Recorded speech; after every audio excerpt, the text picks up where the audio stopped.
million times that because you watched all your baby albums, all your mementos, everything that you've collected in your life, everything you've had since you were a little kid, all your kids' things, it's just everything's in one. And then you're praying for one guy, and his house is completely devastated. And then right next door, there's a house that's not even touched. And then he's just sitting there, and he's in shock, and he's got like this survivor guilt, like, why did my house stand in my next door neighbor here, this is burned to the ground? And so it was just, just going all over. So even the people that their houses survived, they were in shock. And so, so many praise reports, because you think as a pastor, you're thinking like, what do you have to say? Like, what do you got? What do you got? It's like, and you're thinking, you're going to people that have lost everything. But do not feel guilty. I am here to rejoice. God spared you. This is what I was saying. You can be there for your neighbor, but you don't Hey have y'all. to feel guilty. But this is a pastor in California. He's with the department, police department, but he's also a pastor. But he's telling the witness of the power of prayer, wherever he was, his church didn't get affected, but he was there to help people who were affected. Walking around the neighborhood, giving out water, asking people, can he pray for them? And this Pakistani woman, when he approached her, he asked her, told her who he was, and he wanted to pray for her. And she went to tell him how she was just angry with God and asking God, why did you let this happen? If you're real, send me a sign. Her house did survive, but like I told y'all before, like when you have a heart for people, to see people go through stuff and you're okay in the midst of the chaos that other people not okay, it makes you feel guilty. Yes, you are appreciative of it. Yes, you thank God for it, but it still doesn't take away from you feeling bad that this happened to somebody else. But everything you got is still okay. But that's what I was saying to people, like when you're covered by God, and I really truly believe that's what it is. Grace looks different for everybody. God shows grace to everybody in different ways. Some people had grace shown over them by getting out of those homes safely and still got their life. Other people were shown grace by their house not being touched, not even being cinched. I seen it where a house was literally engulfed in flames, sinking into itself. And the tan house that was on the side of it, on the very side of it, didn't even have smud, black smud on it. Untouched. People have to realize that Jesus saves. Whether it's here on earth or whether it's in eternity, Jesus saves. He meant what he said. He comes to save and give life abundantly, whether that be here on earth or whether that be in eternity. Give your life to Christ. Give your life to Christ. Give your life to Christ. Like, I can't stress that enough. Like, what we are seeing, what some are experiencing, is only going to get worse. And even as I say that, like, I just can't fathom how much worse stuff is going to get. But just to see that fire over there, and I'm looking on YouTube, come to find out, it's people right now going through floods right now. What people were going through in Helene and stuff, that is still going on in certain places right now. Right now, cars are underwater. Right now, homes are underwater. So you got a fire over here, you got floods over there, and then you got people going through catastrophic snowstorms somewhere else, where the snow, when they walk out their door, is 5 feet high.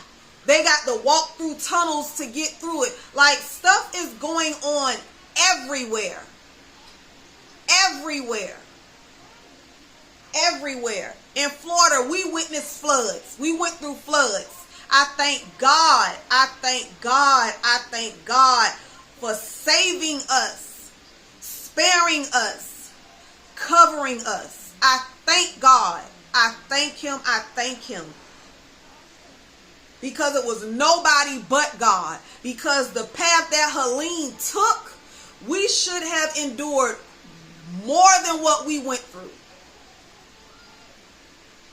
I really believe, and it's just me, I don't know, but I really believe that a lot of people endure a certain amount of stuff because of the prayers that are being prayed in that place where they are. I believe that God is honoring the prayers of his people. And that is why a lot of people that should be enduring certain things in certain areas aren't enduring certain things, because God is honoring the prayers of his people.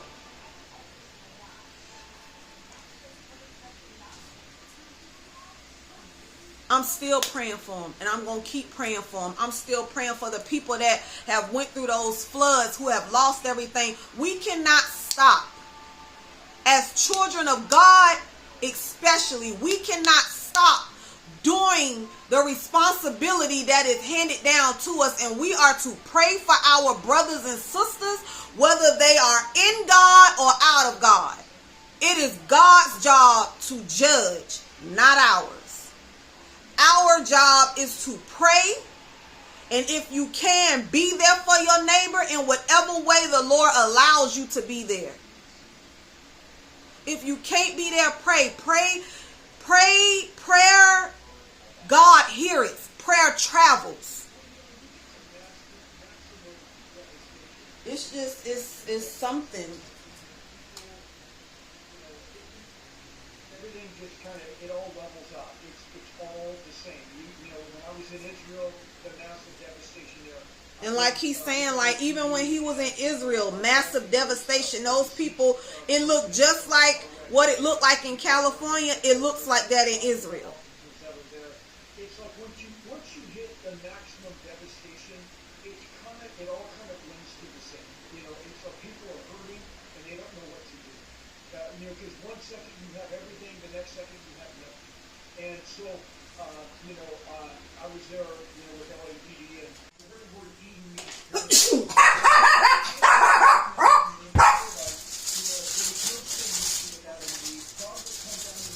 This is the omelet that I had fixed yesterday. I cut it in 4. So what I am going to do, I am going to heat up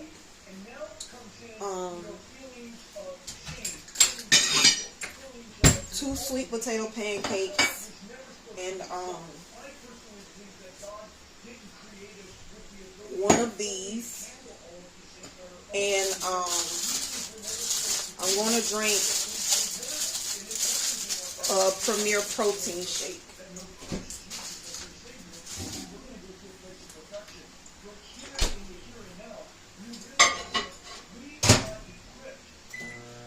I'm going to drink a Premier protein shake. And what I'm going to do is put a teaspoon of this in there, the CMT oil. I'm going to put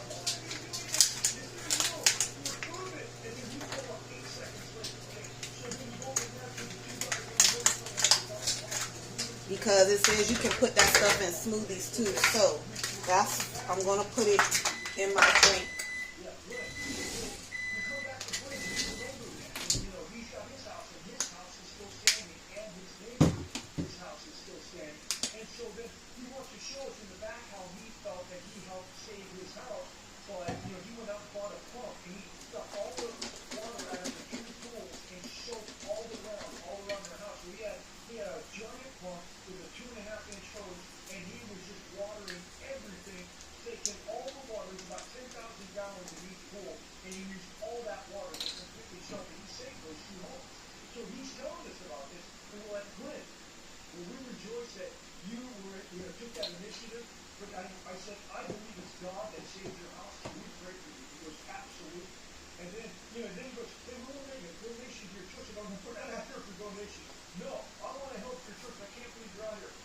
someone, a looter came by and threw his pump into the pool, which filled the engine that ran the pump full of water. So they took the pump and they poured all the water out of the engine, and they needed oil. So now we're like, I said to my son, we have to go get this guy oil so he can get this pump running again. So we drive out of that street, and we're going on another street. I'm stopping people that are there, people that are living there, people that have lost their homes, and I'm stopping them. Do you have any oil? And they're like, no. So they told guy in a Range Rover, no, I don't have any oil. So he takes off. We turn another corner. We go to the street. There's another guy. His house burned to the ground. So I got this neighbor on this side of the street, house burned to the ground. His name was Jim. And then this neighbor over here, his house is still standing. And I'm just like, like, how can we pray for you? Just pray for me. And, this guy just, I need someone. And you just be able to hug that guy, and to have another guy just hug you, just want to stay there for a second because, like, I just This lost isn't everything. working. So then I said, hey, And I'm not understanding why. There's batteries in here. Let me figure this out.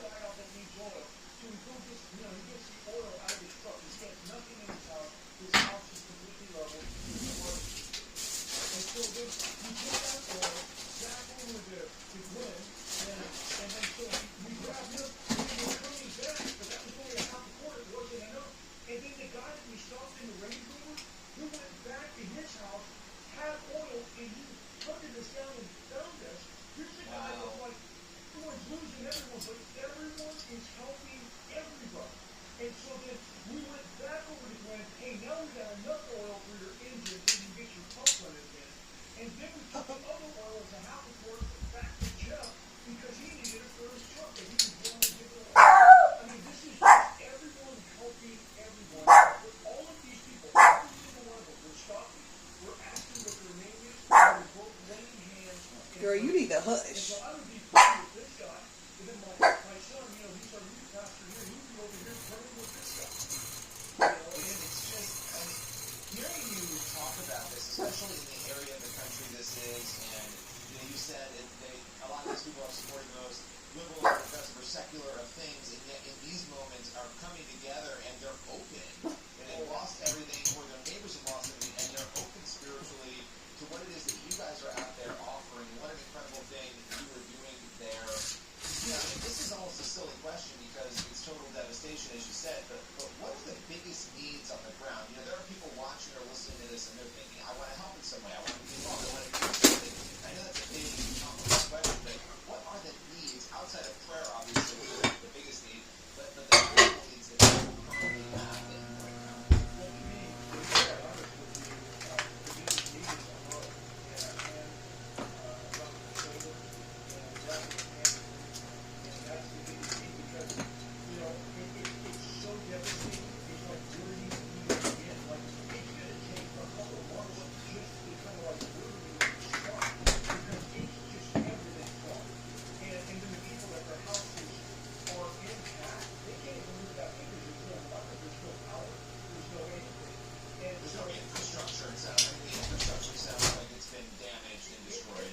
it's gone. And so LiQWYD's up there, that's the water and power of LA. They're up there trying to figure out how can we get power back. They got generators, guys that tractor truck trailers up there to try to bring power back in. And they're thinking about how can we get water back in. And for some of the areas, it's going to be easier to get it going because it was not as damaged. And then there's other parts that are like, oh my goodness, where are we going to start? So right now, Bibles and water, that's the number one, thing. But just being there, and people can't get up in there because it's completely locked down because there's a lot of houses that didn't get burned to the ground, and this is a very affluent area. I mean, these are houses that we're talking between $5 and $50 million each.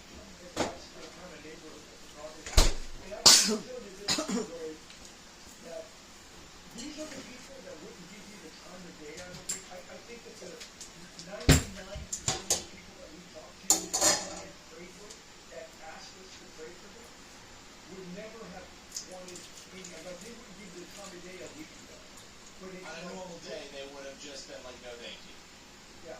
Yeah, when every single person, well, there's one guy in the driveway that his house didn't burn down, and he's like, no, I don't need anything. But other than him, every single person, even a police officer. I just pray that these And that's another thing, you know, seeing things that God is allowing to happen, not causing to happen, and that's the thing that we have to remember. God isn't causing anything to happen. He's allowing certain things to happen, and I believe in my heart that it's to wake people up to the importance of who he is, to understand that you need him, that your success in all this that you have, you did not get this on your own. That's God's doing. That's God's doing. He helped you get there, and nobody is respecting him and putting him in the place where he should be. Instead, they're worshiping everything that they feel that they created, that they made a success out of. Like they're worshiping other gods. Whatever that God is, they're worshiping it, and the God who created them is a jealous God. And he has let a lot of stuff go on for too long. For too long. And like I say, I used to be that person of wanting to do things on my own, trying to figure everything out on my own, and wasn't doing nothing but making a mess of stuff. At 43 years old, I have nothing to show for it but God. But God. But God. Everything that I have is because of God. It's because of God. Everything. Everything.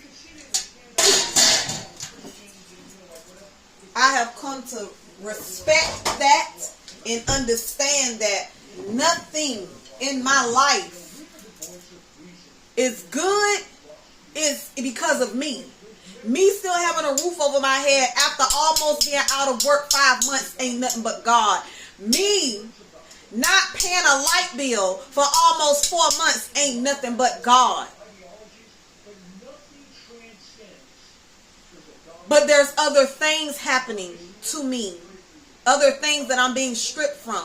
Other privileges that are being taken away from me behind the scenes. But God has given me a peace and a rest that no matter what comes or what goes, because I've been praying that.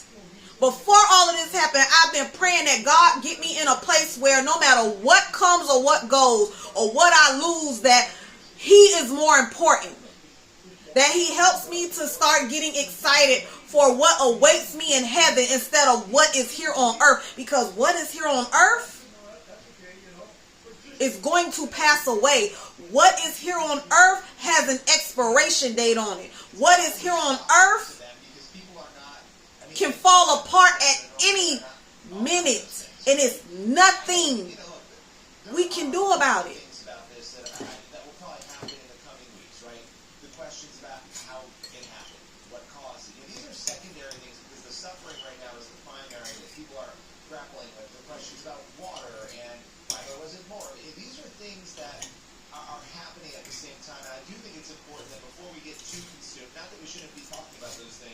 That we're addressing the things you're talking about, because the very real needs that people have. This seems to be the time of the crisis, and you would know better than anyone, when people are going to be most open to the gospel. Right? This is when I just pray that people use this who are escaping with their lives, use this as a time to recognize what's more important. I don't know if you want to speak to that at all. Granted, like I said, nobody wants to lose what they worked so hard for. Nobody wants to go through needing to rebuild, whether you have the money, all the money in the world to do so or not. Nobody wants to go through losing everything to have to rebuild. But like I said, and I'm going to keep saying, for things in the spirit to manifest in the natural, some things in the natural are going to have to fall apart. They're going to have to fall apart. Whether we like it or not. Whether we like it or not.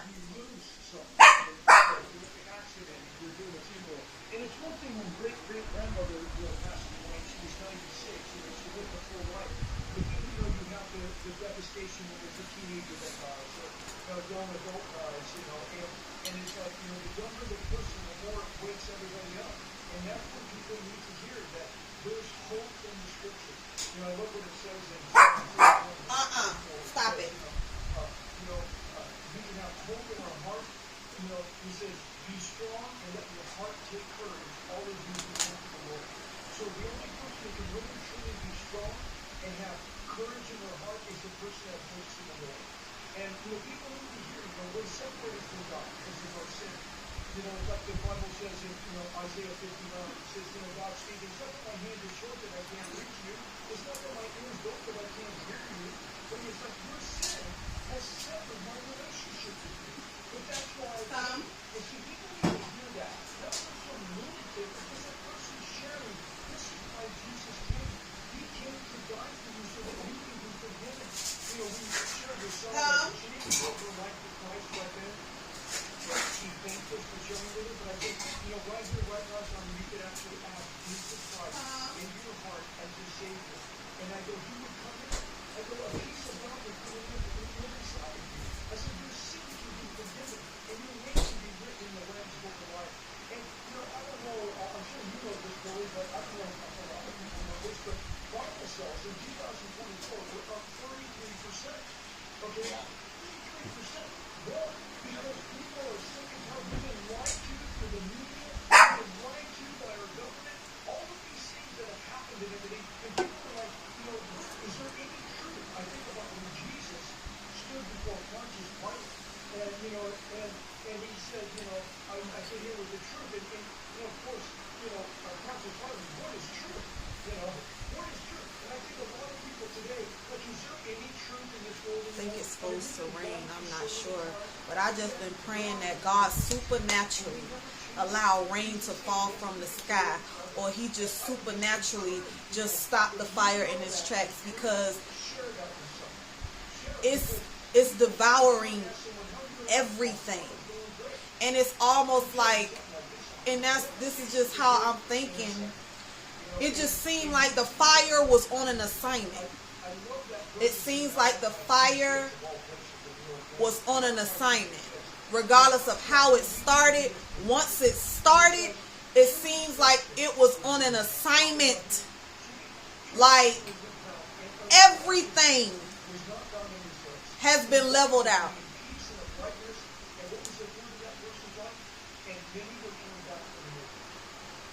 I'm just glad a lot more lives have been spared than the lives that were lost in the floods. I know that it was a lot of animals' lives who could not get away from it. And that saddens me too, because I am an animal lover. Whether it be a dog or whatever, I'm a lover of anything that has breath in it. Like, I don't wish death on nobody, and I sure as heck don't wish death on nobody in that fashion. I don't. I don't. I don't. Know the truth. They're eager to share it, but the big question is, what will I say? Right? And I've even been caught up in that before. And the thing is, you'll never know once you go out there. And let me just remind you, it's really not you anyways, it's the Holy Spirit. I had so many times walking up to people like, how is this going to go? Are they going to reject me? Are they going to receive it? What if I choke? I don't know. But then the Holy Spirit comes through. And then by His power, by His might, you end up sharing the gospel and ministering to them. Sometimes they even give their lives to Christ. And at the end, you're like, oh, what just happened? So I think that's a big tactic from the enemy, just to stop people. It's just that doubt and that disbelief that just keeps to scare you out of it. Yeah. And I mean, the fact that you both went and you did this, I think, is incredible. Do you have more plans to head out there and drive through and do more of this, meet up in prayer for people? Yeah, I'm going back tomorrow, because you just see the great need that's there. And, it's like no agenda. And I feel like people want to believe. And again, I think, I feel like there's a lot of people who people say, they talk themselves out of ministry. don't believe, who truly want to believe. But the hold that the enemy has on them, and I do believe the enemy has a hold on people in ways that they don't even recognize that it's the enemy. And I believe that a lot of people want to believe, but because of a lot of things that they see and that they hear, they think they're better off not believing in anything. And that could be the biggest lie in the world, to have a person think that you just better off just not believing in nothing. I walked up to her and I just gave her a hug and she just started to cry, because, what are you doing this? I just, and she was another one that her home was hard. She didn't lose her home, but she's just devastated because it was across the street with her. That's her neighbor off her home now. And then she would not let us go without giving her first name, her last name, the phone number. She goes, I so appreciate you coming out here. If there's anything I can do to help you, please call me and I will help you. And these are people that didn't help anyone a week ago, but now they're bending over backwards anything. But how can I help? And I think with people, devastation happens. They think, this thing's gonna break me. This thing's gonna grind me to powder. There's no way I can recuperate from this. But the things that you think are going to break you and grind you to powder are the very things that God uses to mold and to shape us into who God desires us to be. And so, it's through the fire, and we come through the fire that God refines us. And, these people are in a place that nobody wanted. No one would have wanted this. But now they're there. So what's going to happen now? And so, who's going to be there to help them? Well, people like you guys are showing up, just like you said, to help them. And I'm looking forward to continuing to talk with both of you. Let's continue.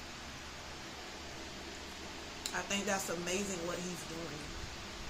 Because just like when, I want to say it was last year, maybe the year before, it was a pastor somewhere up north where it snows and a lot of homeless people don't have nowhere to go. This man of God was letting people come stay in the church, and he was feeding them to keep them from out of the cold, freezing to death.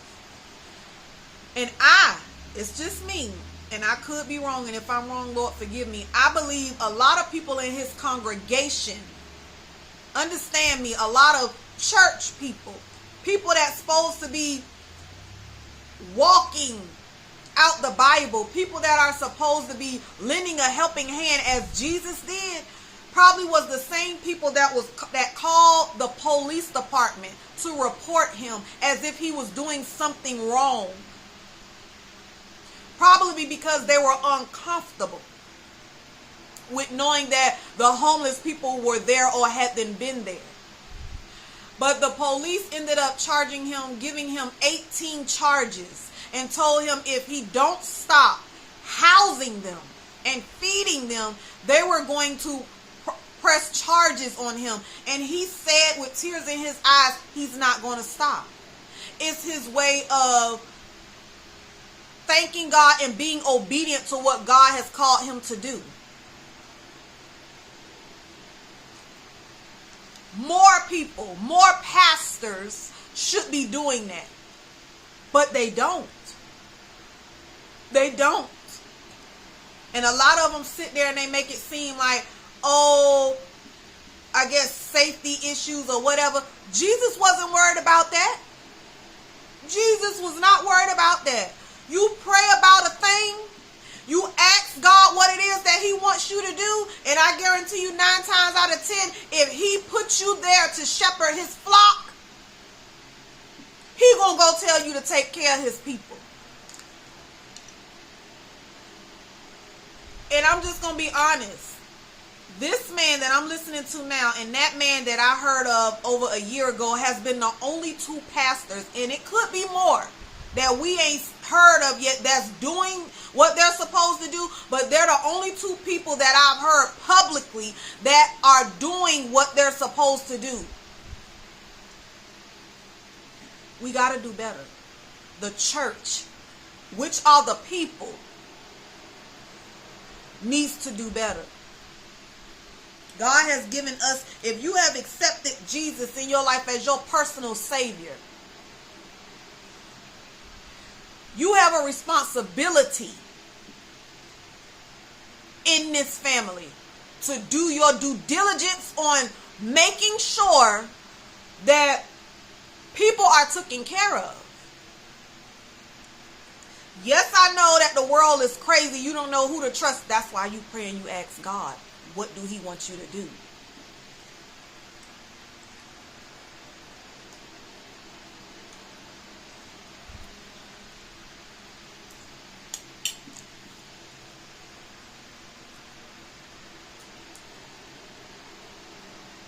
I seen this post one time where it says, feeding the poor or taking care of the needy, you'll never go broke.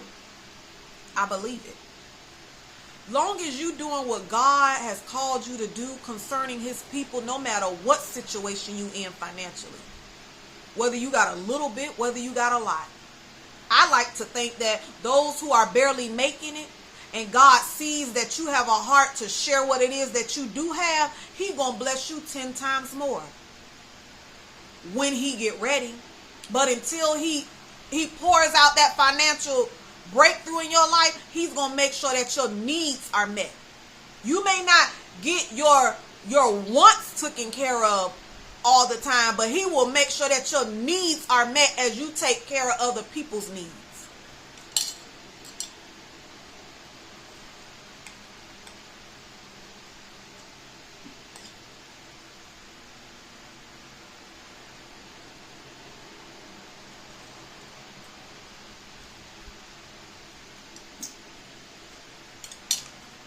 I seen this other thing this morning where,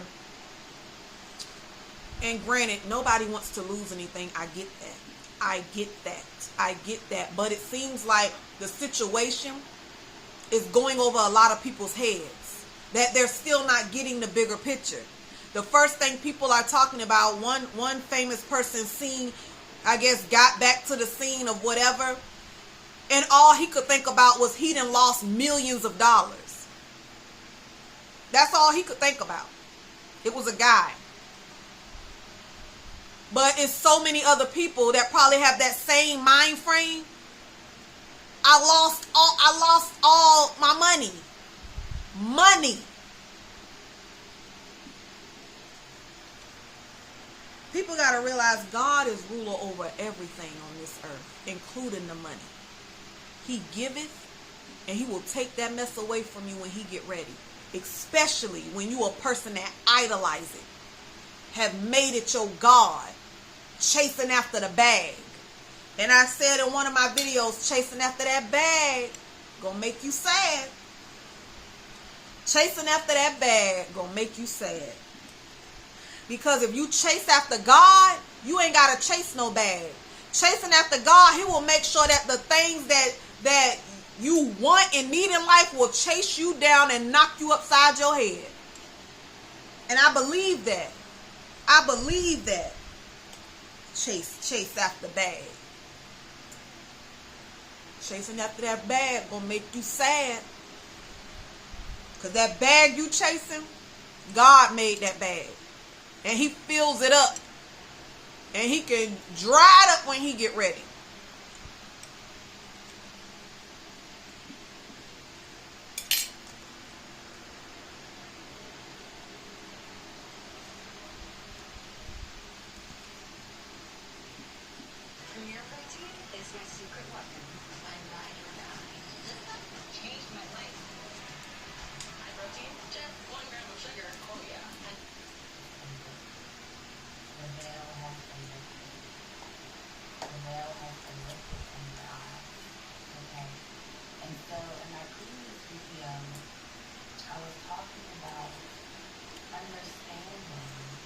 how the enemy manifests in your life. And you know what? Okay.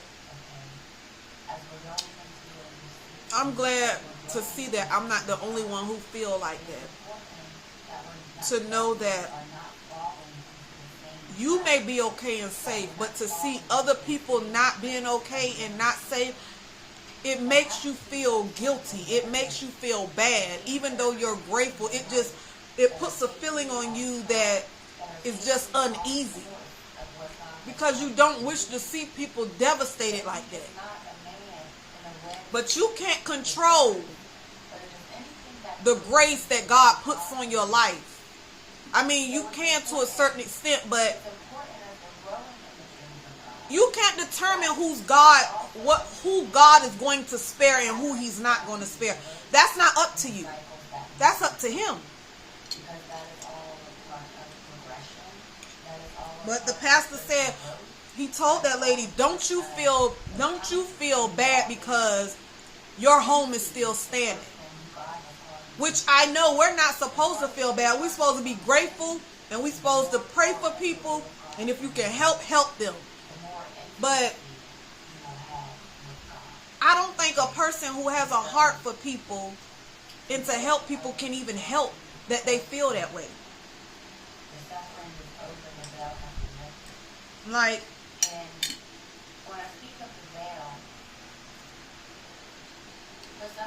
when that was happening during the floods, I had to disconnect myself from looking at that stuff because it really hurts.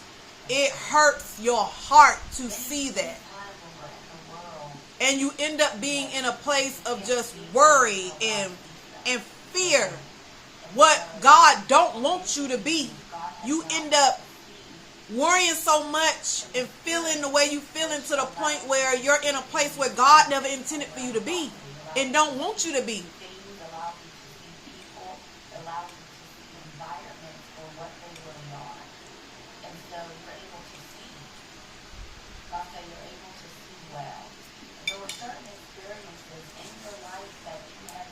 No.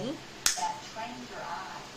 That trained your eyes and that put your eyes to be able to see past this image, past this person, past the shell, but be able to see the person, be able to see the soul and the spirit that is operating behind just continue to pray for them. Like, unless you're able to get to them to help them, continue to pray for them. Continue to ask God to have mercy on them and to supernaturally allow it to rain or allow him to just dry up the fire supernaturally.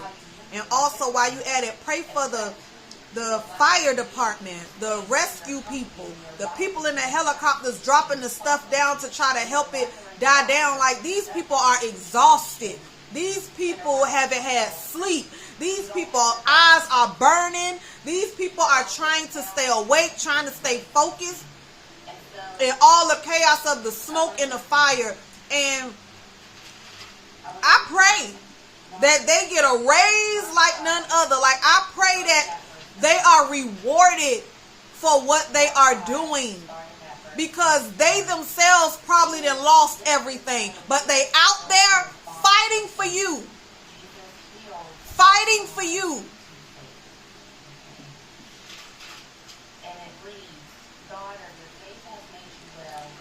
I don't plan on going nowhere or doing anything, but if I do, I will let y'all know. But this might just be a short video. But I just pray that the message in the video, because as I like to say, a video over here in this community is not a video without a message. And that's what this community and this channel is about. Getting people to see who is more important, and that's Christ. For them to stay focused on him. For me to uplift and encourage my sisters and brothers in Christ. And to help those who are non-believers to believe and to understand that they're not the only ones going through stuff. And that God loves you. Like, Jesus has no favorites. He loves us all the same. to help people to see that God isn't this bad God that other people try to make him out to be. He's a loving God, a gracious God, a forgiving God. He wants everybody to dwell in the house of the Lord. But he knows that that is not going to happen. People have free will. They make their own choices. He's not going to force you to grab his hand. That's a choice that you have to make. But he's standing there with open arms, patiently waiting on you to make the right decision. So the choice is yours.